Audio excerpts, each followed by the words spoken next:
Hello there, YouTube. Welcome to it was a 37, I think? Yeah, 37 degree Friday, the 25th of April. It's 53 now, it's supposed to be 73 today. And it looks like the chance of rain for this weekend is not gonna happen. Fingers crossed. Be nice. So peaceful. I just love the springtime. All the birds and the blooming, and the field is rising. Do you notice that? Take my son up on letting him bring his brush hog out here and knock all that down. That's a mess. But anyway, on a beautiful, a little bit cloudy, but a beautiful Friday morning, let's head to the South Line and go to work. Yo, come on along. Well, it's 58 and cloudy here in Vancouver. About halfway here, clouds started kicking in, and as long as it's not wet, that's all that counts. Yep. I don't think it's supposed to rain here either. Nope. But Mama, we have made it to Friday. How about that? Yes. Heck yeah. Yeah, it's been a long week. Friday is upon us. Yeah. Well, let's go in there and see what it's all about. Bust out a day and start a weekend. All right, sounds like a plan. All right, Mama. Have a wonderful day. You too. Love. See you. Bye. I love you. Bye-bye now. This old 2011 RTS, she's not a happy gal at all. It's in to diagnose the park brake not working. It's got way more issues than that. Oh, now it's turning it off. There's the engine module. It was showing in limp home mode. You can see the park brake failure, and it said it has no DPS. You can see the VSS light flashing there, or not flashing, but it's on. This one's going to trigger some codes. It's way more than any park brake issue, and the park brake absolutely does nothing. So I don't know what I'm going to find. It probably knocked off of the pulley. The thing spun around and destroyed the little micro switch. And it's all 100% avoidable. You got to keep the park brake cable adjusted correctly. That's probably not doing the bag any good there. I don't know what's wedged in there. No, it's locked. Yeah, that'll break the pivots on this thing. I don't know what that is, but it's stuck in there. It'll break it can even break the actual bag, the inner bag itself. Too bad she doesn't look in bad shape other than the classic seat rot that they get. I mean, that's classic on these things. That's why you see them people, even the guy with the Sea to Sky, he keeps that little bib thing on there.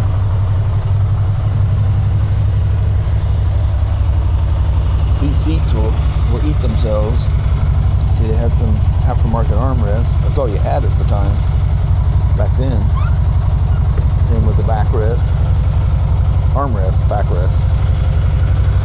Yep, there we are. Got the fan cycling. I want to see where the oil and stuff's at too. And 2010 and 2011, you couldn't use the key to open the trunk or the. Oh yeah, you did. Oh, that's not good. The cable is seized up. It doesn't want to open up the seat. So it was only the 2010s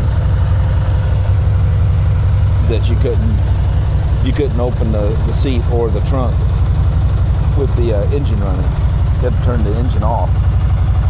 But he's got a seized up. That cable is seized solid.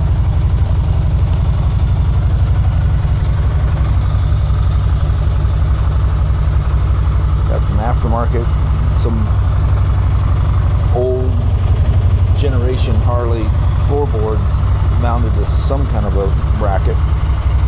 That was a common thing back then. Ooh, this thing stinks. Wonder how many updates it has on it. there was a ton of them back in the day. Oh, he does have the really cool adjustable wings. Boy, those things were worth every penny back in the day. Well, we'll hook a pooter up to her here and see what that says first. And don't know how. Well, there's a way to get the seat up, but it's it ain't pretty, but it doesn't hurt anything. So yeah, this is my first interesting job of the day. I've actually seen that thing sitting outside for the last couple of days, and this just, you know, got to my schedule. I'll let the fog lights work on it. Oops, wrong button. Oh yeah, got them both. Got both headlights. Got the markers. I didn't think the S came with the markers. I thought only the limiteds did. Cool. All right, we'll be talking about this one. Well, they're disappearing pretty fast. But I open this thing up and there's just ants literally going everywhere. So I was able to get the seat off, but with a long pick, because the lock is on this side, you can, the cable's dead. I mean, it's really stiff. But because the lock's on that side, you can lift the left-hand side and very carefully come across and put your pick in there. Let me go to the other side and I'll show you what you're doing.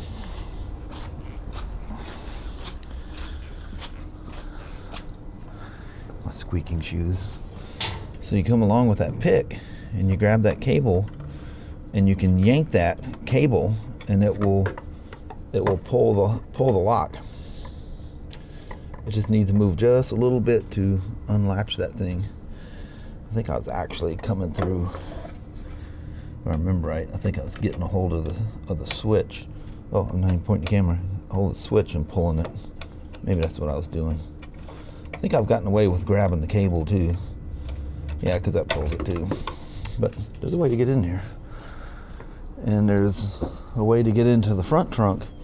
But I'm definitely not going to show you that. Boy, I just see I mean, there was a herd of those ants just parading. They had just an assembly line going up and down the back of the frame there.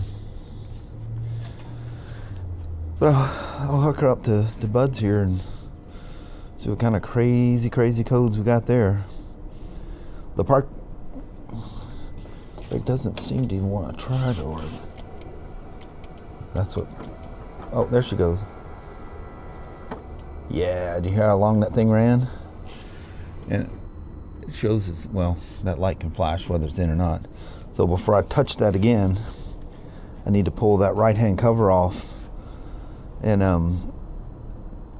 see what that micro switch looks like. The new one's that same switch, even on your brand new, I haven't seen the 25, but the 24 is that way, has that same switch, but there's some logic into the motor. How it ran is it ran until it hit one of those switches, or it felt the tension of locking the rear brake. Well, if it didn't have that tension or the cable popped off, it would continue to turn. Now there's a computer paying attention to it. It realizes it's free running and it stops it. Before that wasn't there, and they would just run all the way until they went too far. That's why I say I'm not going to touch that thing again. They'd go too far, and then when you hit the button again, it'd come back.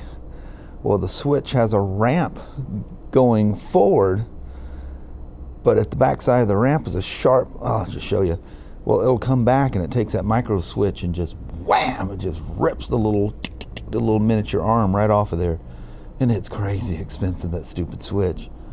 And what you got to do to replace it, some of them had bolts went through. Most of them had these really specialized rivets that went through there. So we'll see which this is. Oh, now I got the key out. Let's see what's locking what he's got wedged in his bag here. Oh yeah, the classic buckle. See, these things are not very strong. You know, it's got metal little hinges, but the plastic on this is an inner lid, and the color piece is an outer lid. But this is the saddlebag itself. It's hidden by all that plastic, and it will snap that piece out, and you have to buy that saddlebag. And yeah, I think those are really cheap, but the labor to get it out is not so cheap. You got to gut this thing to get that bag off of there. The whole back fascia, there's a whole bunch of stuff. The saddlebag just doesn't fall out of there. I don't know if that's showing up on camera, but none of them daggum things gonna be here in the shop. That's what's worse. They gotta have a big nest in here somewhere. There's a lot of room to hide stuff in a Spyder. I see them rolling all around underneath the master cylinder or the brake reservoir cups there. There, let's get to it. This is classic.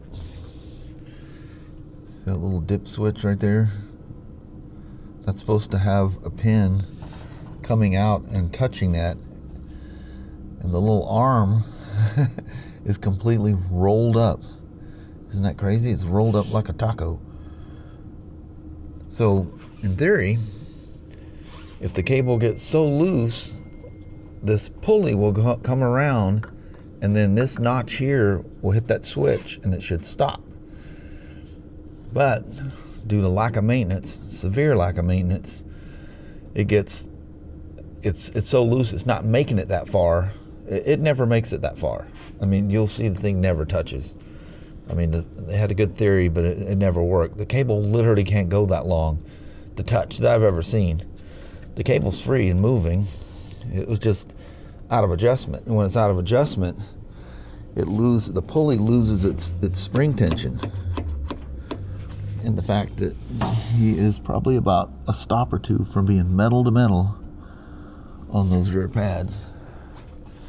He, she, whatever, I didn't pay attention to the name. But usually what it does, the little arm, so I'm gonna get in here. See the arm? I can't get in there with a flashlight and a camera in my hand. That it pivots. There's two little plastic notches that it pivots on. Well, it usually rips those off and you have to replace that micro switch. See, it's got the rivets in there. You can't find these rivets anywhere. You have to order them from BRP. They're super, super small. But you can very carefully take that arm out of there, which is really fun to get back on because all this is in the way. And try to straighten that arm out and make it work. But it's in what would be the lock position at this point. But yeah, it's so out of adjustment. I see people where they'll drill a hole and put like a zip tie or a cotter key through there. Dude, your cable's not coming off because it fell off. It come off because you're grossly out of adjustment. There's a procedure for adjusting, putting tension on this pulley. You take it off, and why is this exhaust so close to everything here? Oh yeah, that's because it's crammed in. Oh, they ain't got no air in the rear suspension. It's all squatted. Anyway, put a jack underneath there and lift it. I hope his ACS works. Does he have ACS? Oh yeah, I can see the relays and stuff there. Oh man, that's classic for that to go bad too. Can't tell if the bag's got any air in it or not. Well, it's got the weight of the bike on there, so it does have some. Got to get the weight off of it if it feels all spongy. But we had an issue with our guard gate out there, so I got distracted with that. So I'm gonna hook it up to the computer. I haven't done that yet. I just lifted it in the air so I could show you guys that switch. It's very simple for these things not to happen. Oh, the other thing too, I let it run till the fan cycled, because you always want to check the oil on these 990 twins. It is so low it's not touching the stick, so it's probably not shifting correctly either. And it's grossly low. You see just hollowness down in the hole. I can see oil down in the bottom, but it's low enough that it's probably not shifting correctly either. Where else the belt is? How war are you here, buddy? Not too bad. Any rocks hanging out in you there? These weren't that bad for that. No, I don't see any rocks in it. Of course, you know, there's that one turn going around the front pulley you can't see, but the belt's old. These belts are nowhere near as strong as the other one. Something, what got caught in this thing? Something at some point got caught in there. See where it's banging the arms there. Clack, clack, clack, clack, clack, clack, clack. It looks like in good shape. Looks like it's aligned. It's not these old high-profile tires. When they were not aligned, boy, it'd chafe those tires quick. The new ones do it because of the, for lack of better terms, the bump steer that they have in them. That's why you can drive the new ones so much more aggressively. But it does, even when everything's perfect, it does shave the inside of the tires. That doesn't necessarily mean you have an alignment issue. The one thing that concerns me is the DPS error that it had. I wonder if this thing's had the, I didn't even look at the VIN inquiry. There were some DPS replacements back in the day. I'm turning it away not to flash this information. Warranty bulletins verify there are none. So all the bulletins have been performed. All right, let's see what kind of codes we got here. It was a little slow to start. There could be a whole bunch of low battery codes that popped off. So it may be something simple. But yeah, once you break down the CAN bus orb, things go crazy. And these old ones were super sensitive, crazy sensitive. The one thing you don't want to see is a P1614. That's the dreaded throttle body code. And if you ever try to ride one when it's in full fault, I told you guys about the old store, this little alleyway that ran down the backside of our building. And I'm trying to make this thing run. No, this is before I knew all this stuff. I didn't know what was going on. Just a customer complained it ran bad, and boy, it did. So I'll go around the building. I'll go, come on, go, you know. So I'm trying to make it go. Well, that thing went full throttle. I'm telling you what was 106 horsepower I think these things have. That could have been 306 is the way that thing felt. Well, it wasn't letting go because it's fly-by-wire. And I'm trying to determine how I'm going to jump off of this thing. It was an RT, you know, so I had the saddlebag and the rear trunk in the back. I'm thinking, how am I going to roll off of this thing and take the dive? Because I'm watching, that's Industrial Way where that old store was. There's chip trucks and log trucks just going back and forth. There's a huge commerce area with semi trucks. And I'm just watching them things fly by as this thing's going wide open throttle. And at the last second, when I'm literally within a half a second of leaping off of this thing, it let go. So yeah, when that throttle body code comes on, yeah, this unrideable. We used to put a sign, do not ride. Big sign we'd hang it on the window. You know, those sales things says sold or whatever, those big orange and yellow and, you know, high vis green and all that stuff. Yes, it's unsafe to ride at that point. Well, luckily, it all appears to be battery related. Look how many codes this thing has on it. This is nuts. I can see the switch fault for the park brake stroke exceeded. Yeah. So you can see system voltage, VCM error, all those things are kick off by a low voltage thing. So I have it on the BMW Charger, and obviously it's going to kick the park brake thing off again, but all the code should go away when I use because that thing's also a booster to start the bike. And the battery's done. It's like 20% health and like 5% charged. I can't believe it even started. But immediately the tester says bad and replace. It needs. I haven't looked at the front brakes yet, but definitely needs rear pads. Luckily, it's just it's kind of weird because if you paid attention to the picture, they were kind of folding in towards the outside of the rotor. So any metal that touched was actually the brackets for the brake pads, not the. Although the pads should be metal to metal, but anyway, they're done. I need to check his ACS, see if that even works, because it was really low, and I couldn't see where the level switch was.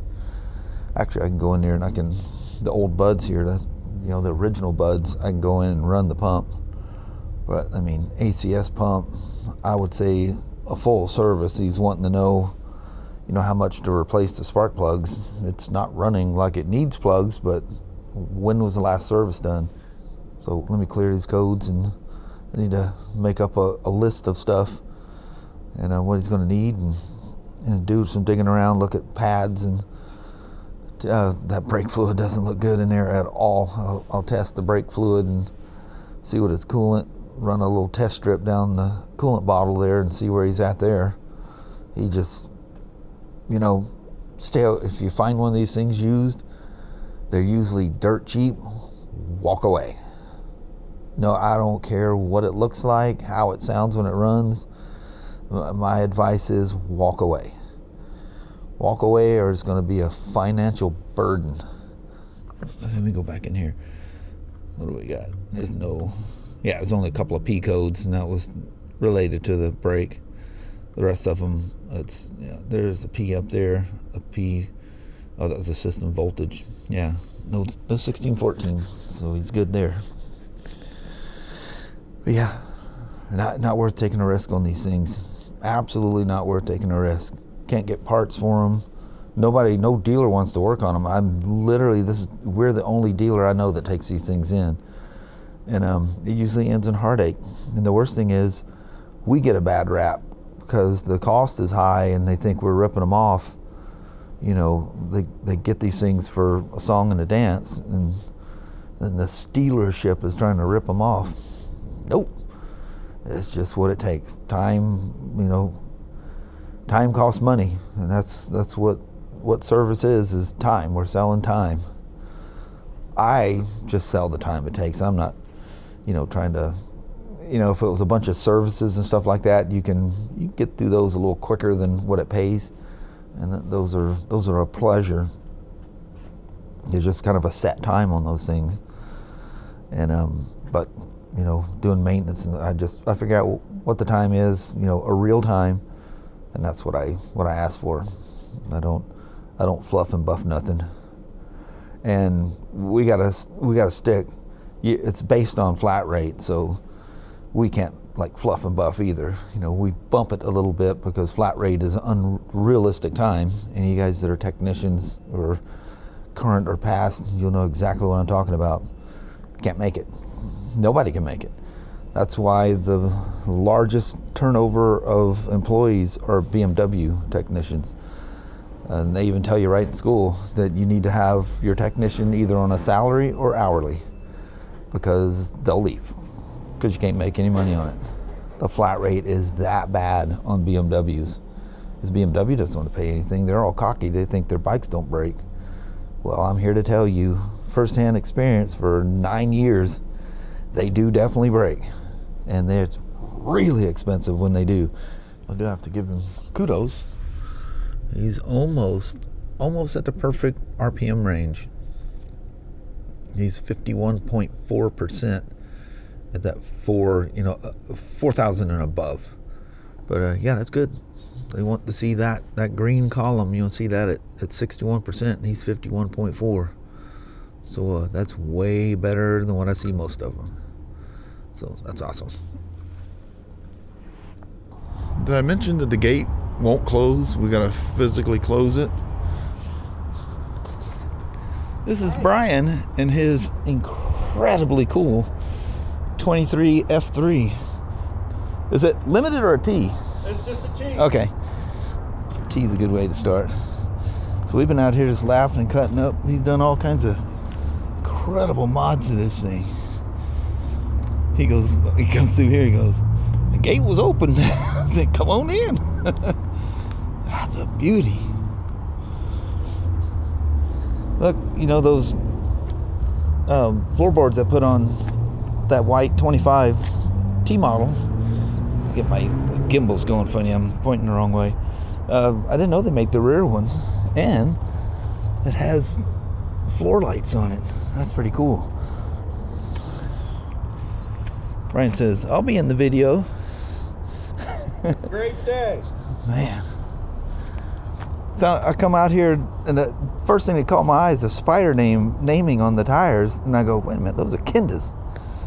He vulcanized rubber letters on the tires.